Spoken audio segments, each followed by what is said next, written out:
I'm live. Hey, it's your all around irresponsible girl here, and I'm sure my lips are not matching up with my mouth because I am using a Pro camera, but such is life. So, I want to talk tonight about money, like where you should put it and what money is, because a lot of people think that money is the dollar bills, the $20 bills, the $100 bills. Like, I'm going to put a lot of money in my bank, and I'm going to get a savings account for me and my kids, and it's going to be just amazing, right? And that's a huge mistake. So I see these people on Instagram. They're like, I want to be debt free in 2018, or Facebook or whatever. And I'm like, well, how are you going to do that, right? Like, what are you doing? And one lady's like saying how she spent $200, $300, whatever. Her daughter had a savings account at the bank. She's like, I spent her money on accident and I'm paying it back.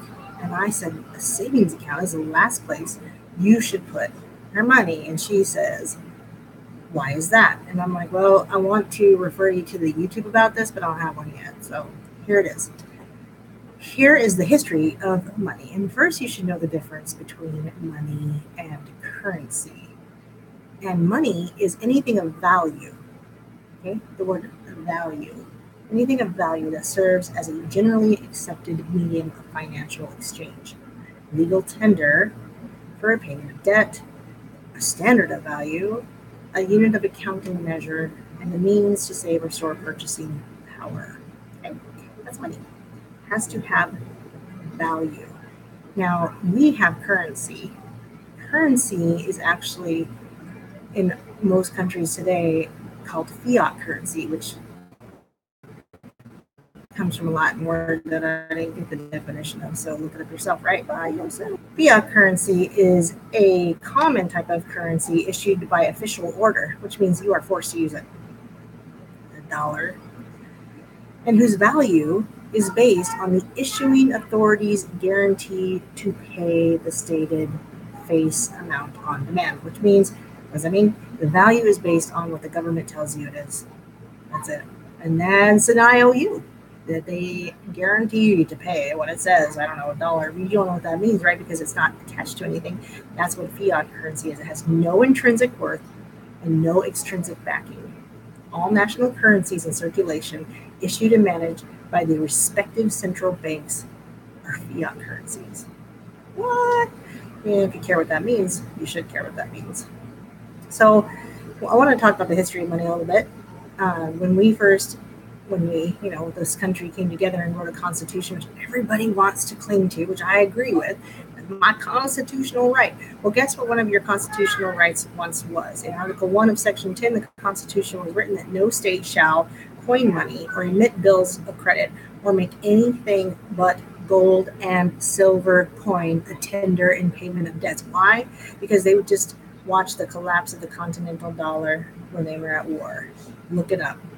I'm not going to teach you everything. And then the Coinage Act came about in 1792, which was more specific to that. And once again, you can look it up. Then the Federal Reserve came about in 1913. And if you look at the map of the dollar and the value it's lost, it starts at 1913. And I think there's a really good reason. Because in 1913, the Federal Reserve was created in order for the government to be able to have a reason to print more money, to print more currency. Okay, so Federal Reserve came about, and I'll talk about this more later.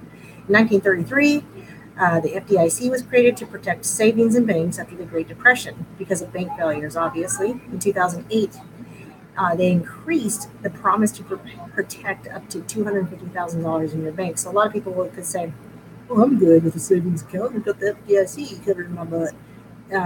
No, because the FDIC has only reportedly got about $50 to $60 billion. You're like, that's a lot of money, right? That should cover it. $50 to $60 billion. I don't even know if that's real. They have $50 to $60 billion to insure. That's insuring $1 trillion in savings nationwide. So you are not protected with the FDIC.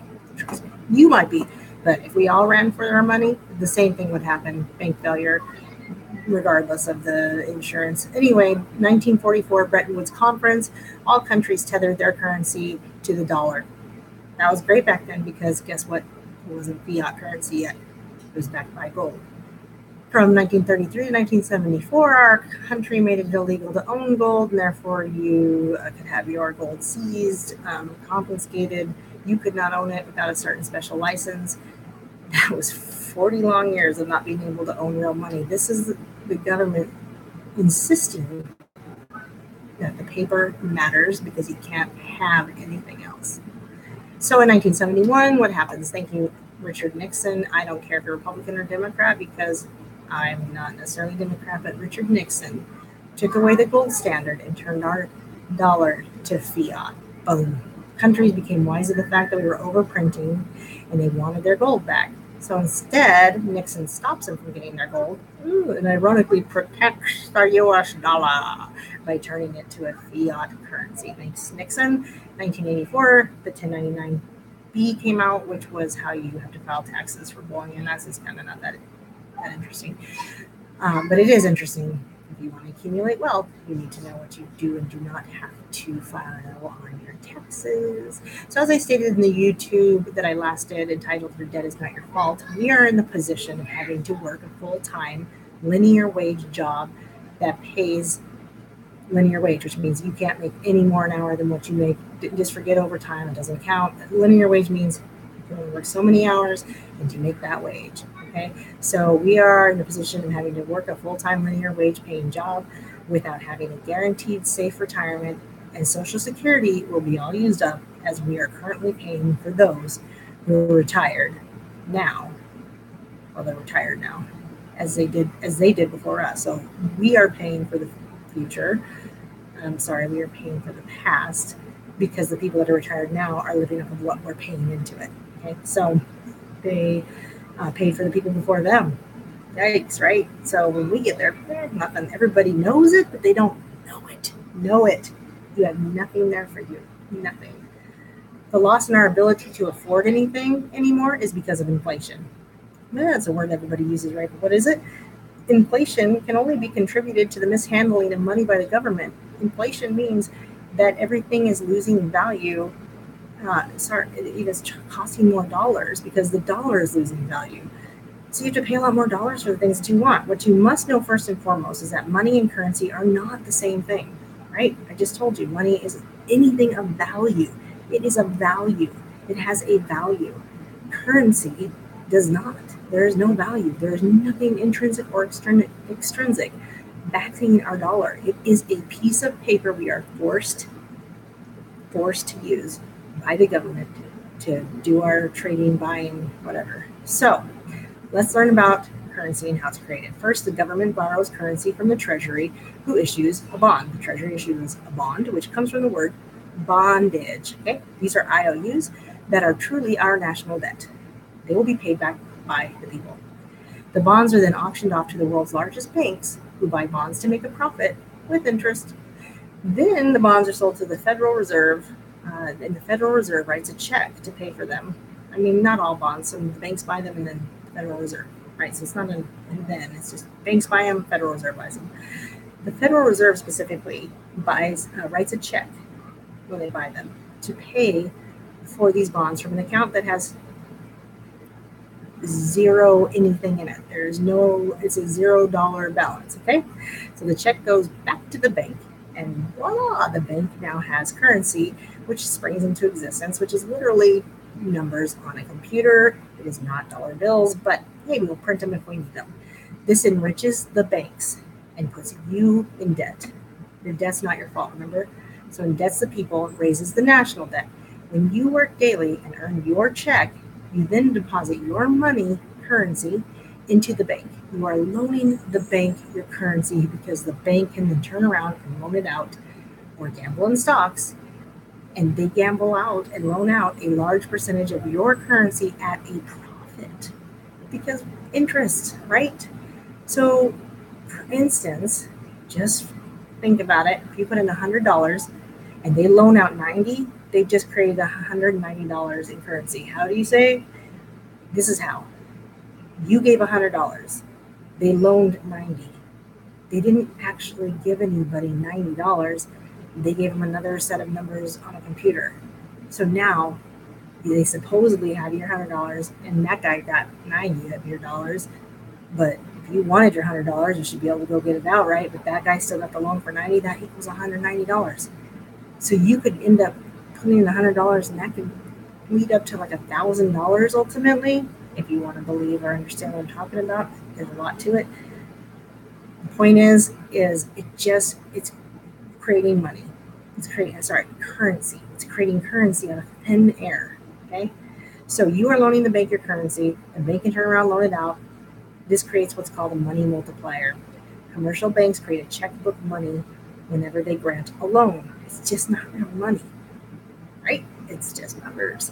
So they simply add new deposit dollars into accounts on their books in exchange for a borrower's IOU.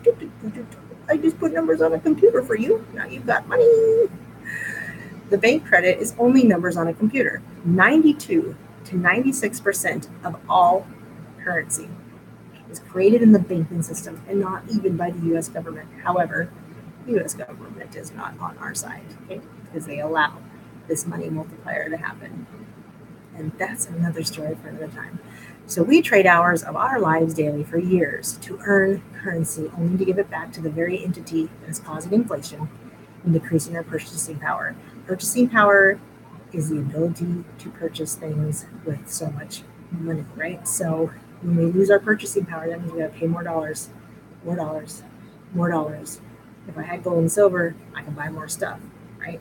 But with the dollar,